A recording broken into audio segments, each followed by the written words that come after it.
Hey guys, today we've got a great video full of a bunch of different things. I'm going to catch you up real quick on my project this week, which was cleaning my garage. We also take a trip to visit a friend of mine that you might remember from the Floating Plants for Beginners episode. We're going to talk about a charity that they're putting together, take a look at his fish room and dirt a tank, and a little bit of preview of things to come. It's all happening right after this.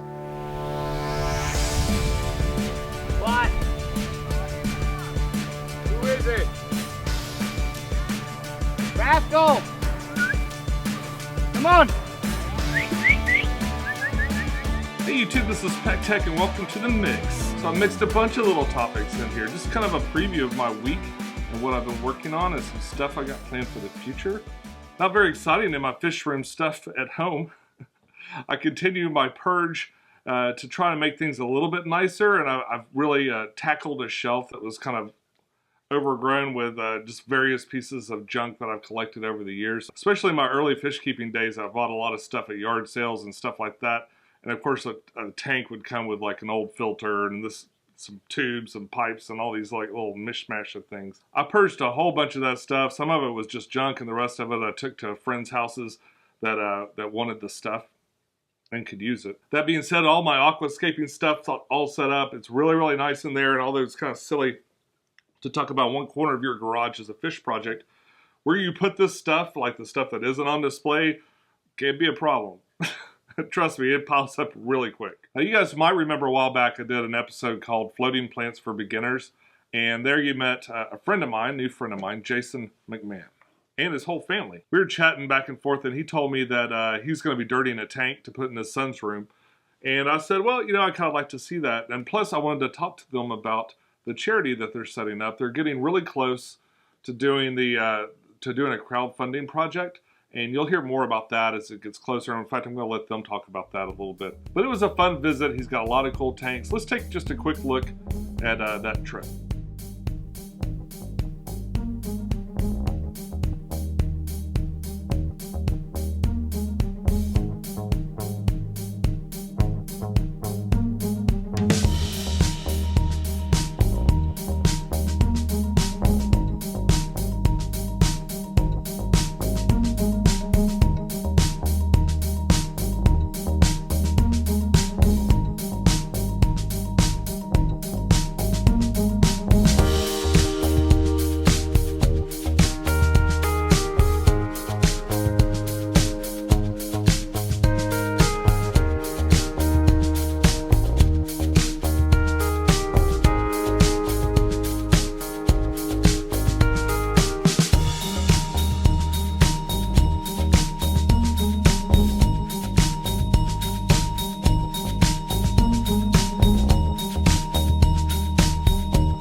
Jason, you got a project going. Yep, it's time to dirt a tank for my son today. So I thought since you were going to stop by, I'd show you how it's done and everybody else out there, because I get asked a lot how to do it. Yeah, I got this Sea Chem Clear the other day that I traded some fish for, so I'm going to use it to grow out some plants and grow some breeder guppies in.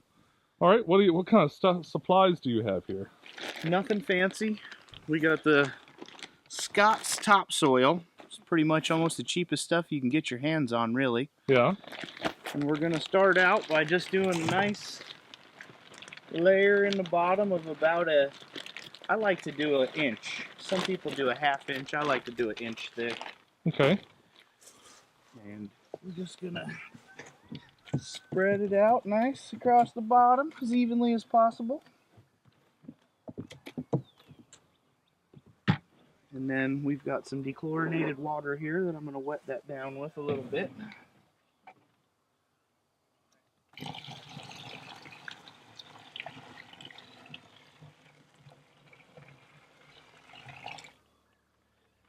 Now, a lot of people I see say, don't use stuff with chunks in it when you're dirting a tank. Yeah. You want chunks in it. What do the chunks do? The chunks compost over time and keep feeding the bed so you don't have to replace your substrate. So it makes it last longer? That might have been my problem. Exactly. It lasts a lot longer like that. See, when I did my tank, I filtered out all of that stuff, so I only had the dirt. And then I've got earthworm compost, earthworm casings from my earthworm bin that I grow for fish food and compost. Really? Okay. So I'm going to throw some of that in there because it's great for plants. I'm just going to spread out a nice little layer of that. And it'll probably have some earthworms in it. So what happens if the earthworms get trapped in there? When they pop up, when they pop up, if the fish are big enough, they'll eat them. Oh.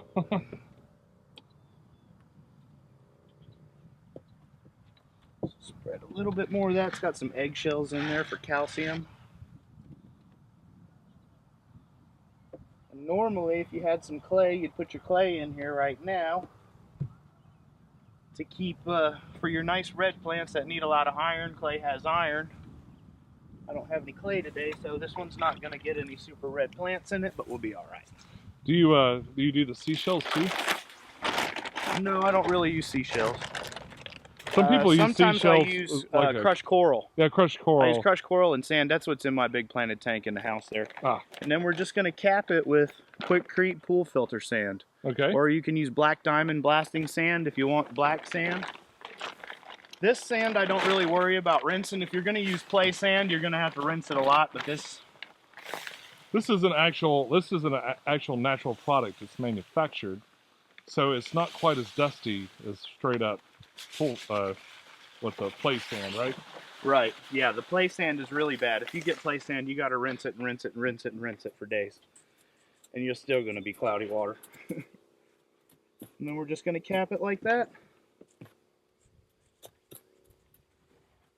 Make sure that the dirt's stuck down underneath the sand. And then when I fill this up with water, I'll just put a plastic bag in here and put the hose on top of the plastic water and let the python rest it on the plastic bag so it doesn't disturb the sand cap. As long as you don't break that sand cap when the water's in there, you're good to go. Well, shouldn't that cap be a little bit thicker, you think? Yeah, I am going to add a little bit more sand to it. That's all I had in that bag. I've got some more out okay. front. But yeah, I was going to say that's not much of a layer between the dirt and the... Yeah, I usually will bring it up probably about to here-ish or so. What's great about that sand too is it's really, really inexpensive compared to like any aquarium substrate. Yes, this is the cheapest aquarium substrate I think that you can possibly get for planted tanks. The bag of sand cost me about $6 and the bag of soil about $2.50, I think. So. And you do this all the time, right? Yeah, I think this will be my 4th dirted tank at this point, and I've got plans for dirting another one tomorrow. So. That's a lot of dirty tanks. Yes. On Dustin's guide, what he says to do is to fill it up and drain it quite a bit. Do you do anything like that, or do you just like fill it up and go? I just fill it up and go. Really, I never had a reason to do excessive water changes. Do you get like a big algae bloom or anything right after you do it? I try to pack them with plants as quickly as possible to eliminate the algae. And yeah. I usually end up with a little bit of green spot algae and maybe a little bit of a hair algae bloom in the beginning, but after a while everything kind of works itself out generally with the plants and everything taken over. Floaters. Yeah, those floating plants really make a huge difference in absorbing those nutrients and stuff. Yes, especially in a new tank when you're first starting out fresh. What size tank is that? The math. You didn't measure that? Yeah, I didn't do the math. The guy that I traded it for said it was a 30. I took his word at it. So. That looks like a 30. I like the top on it and stuff too. That's attached in it. Yeah. Old Sea Clear. I stay behind the camera. I don't know if you know this about me. You prefer to be on the other side? I'm definitely on the other side, yeah. So we've met Jason before. Hello. You came over for the Floating Plants for Beginners video. Yep. But this is Jason's wife, Hi. Robin. Yeah. You guys are trying to start up a charitable organization called Fish Tank Therapy, right? Yes. And what is the goal of Fish Tank Therapy? The goal of Fish Tank Therapy is to bring fish tanks to people who can't afford them, to help them with depression, PTSD. Fish tanks have been proven to be helpful for many different things. There's really no one that can't benefit from the relaxation and the therapeutic aspects of owning a fish tank and maintaining a fish tank and just enjoying it and sitting in front of it and being quiet. And So where are you guys as far as like getting the company organized? Where are you at right now? we just had our first board meeting this evening, and we are getting ready to go and launch our paperwork and get everything going. And we are going to be launching our first fundraiser for getting our paperwork and our everything legal and in order to be able to start bringing fish tanks to people in need. Where can I get in contact with you guys like right now if I want to find out more about your organization or just kind of participate in some way? Okay. You can find us on Facebook at Fish Tank Therapy. We're also on Instagram, Twitter, and Pinterest. We have most of our conversation and most of our community is in our group, Fish Tank Group Therapy, and you can find that through either our Facebook page or just search up the Fish Tank Group Therapy itself and join. I'm already a member. Yeah. I'm happy to be a member. What kinds of things do you guys talk about on your Facebook group? In our group, we try to help new fish tank owners with any kind of problems they may have. We like to discuss different fish tank related topics, different things going on in the industry. We try and share different events going on that anybody finds anywhere, so that if you're located anywhere, you can maybe plausibly go. And our group is a non-confrontational, hate speech. There's no anger. There's no Ridicule. Yeah, it is only nice things to be said, and if you don't have anything nice, then you can't be in the group. But so far, we have 300 people, and we have had absolutely no one with any bad comments or anything. So everything's been really nice. A pleasant experience so far. Yeah, that's good. Yeah. We have a lot of knowledgeable people that are members that are willing to help if people have questions about fish, tanks, filtration, lighting, anything really. So what are some of the challenges to starting I guess it's a 501c, right? Yeah. A nonprofit organization. What are some of the challenges? Legalese. Understanding legalese. So there's a lot of paperwork involved, and that there's an expense with that. There's lawyers that you have to pay for too, right? Yes. There are. And then we need to have all of our stuff certified so that we can go through the state and then be able to apply for different grants. With this organization, we have the ability to help a lot of different people. And so with the ability of being a non-for-profit, then we'll be able to help more people. So everything's pretty early on in the stages right now, but what we'll look for in the future is probably a fundraiser. So what we'll do is we'll come back, we'll revisit you guys. Perfect. We'll fill everyone in if they'd like to participate or not, if they're just interested. Then, or they know a person in need that could really use that sort of help. Yeah, Yes. definitely. We'll find out more on that as we go.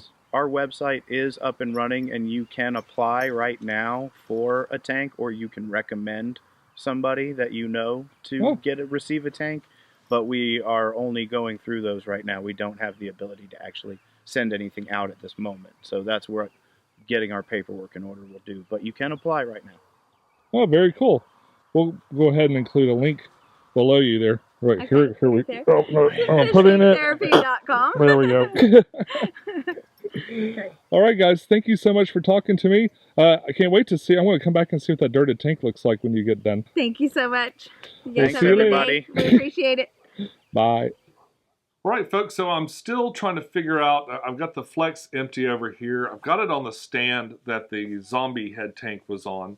It's basically like a little bar. That marble top really bodes well for keeping the aquarium nice and flat, and also little spill-offs and stuff don't necessarily eat into the wood unless I let it really get out of hand and it pours over the top.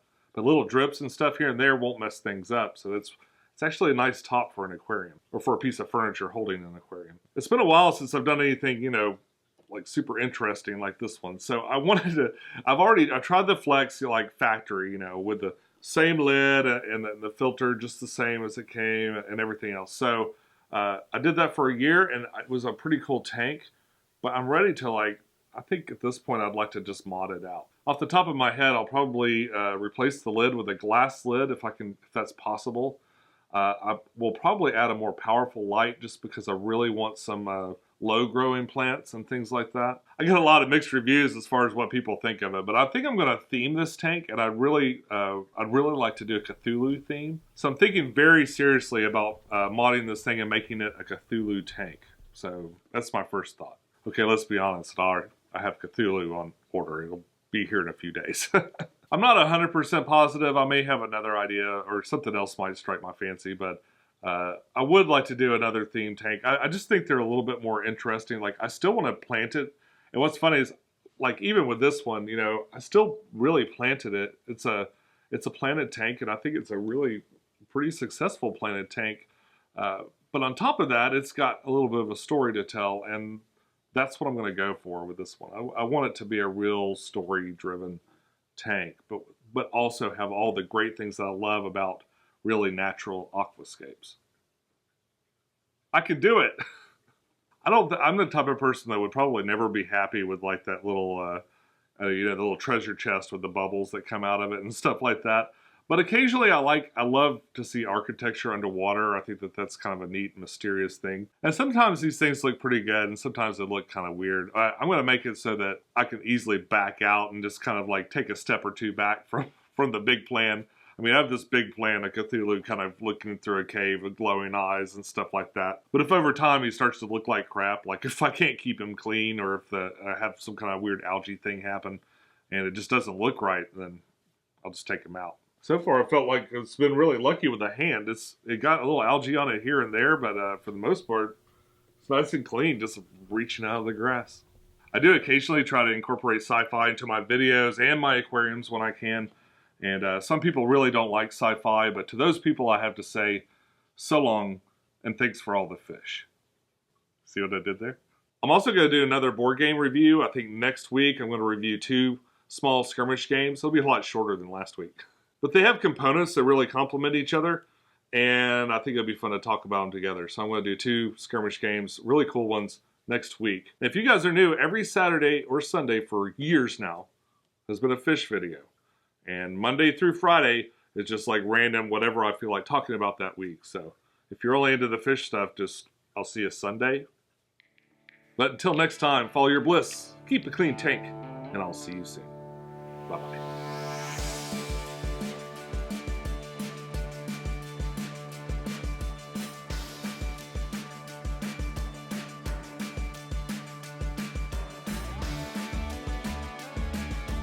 Please no one tease me about my CDs. No pausing to see what these are. Every Sunday, in fact, if you want to see one of them. Yep, new fish videos every Sunday. In fact, if you'd like to see one, there's one right here. There's a playlist full of them. You can watch it for like a year straight. And here's what a robot thinks you might like to see. You might want to check that out. Those robots are pretty smart. Also, don't forget to subscribe. I'll be back. Back all the time. Ask anyone. I was there last week.